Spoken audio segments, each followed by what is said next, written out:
Awareness Week is important to me. I think it's a great time to have a conversation about hearing loss and the impacts of hearing loss.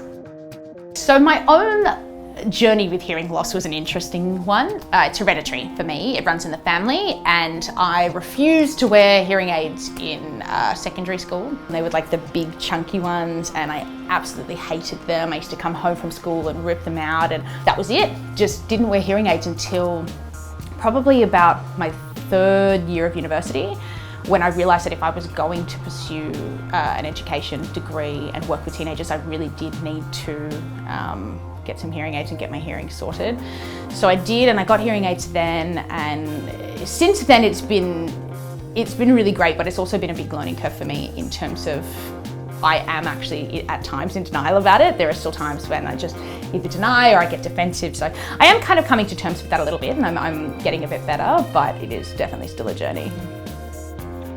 Hearing technology has been really great for the way that I teach and the way that I live as an adult. Hearing aids as an adult have been wildly different to my experience as a child.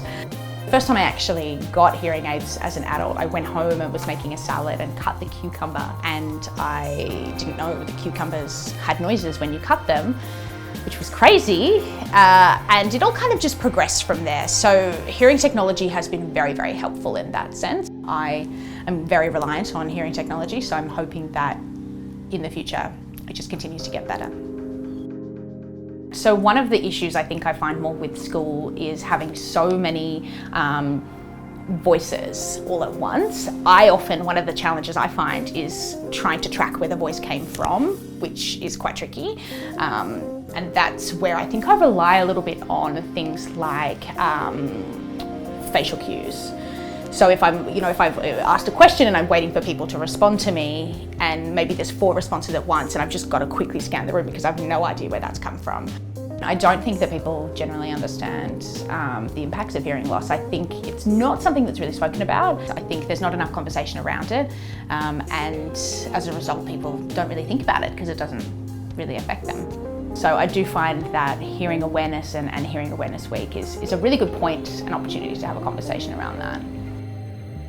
Hearing is very important for students in a classroom setting. I find, particularly with my seniors, I am often having classroom discussions. So if a student doesn't hear part of that, they may be missing different perspectives or interpretations. If there is some hearing loss there that is undetected or, in my case, ignored, I do think that there are social cues that can be missed. There are, really big, I suppose, elements of social interaction at such an important part of teenagers' lives, and missing those or not hearing those will kind of definitely impact their self-esteem. From an education perspective, it has a huge impact education-wise as well. I think, as I said, trying to make sure that the kids can hear the conversations in the classroom.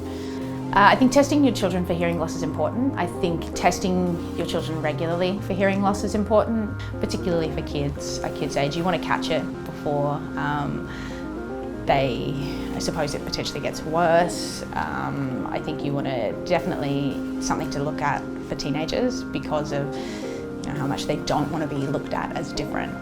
And I think it does play quite a vital role in their education. So I think it is something that needs to be kind of checked regularly.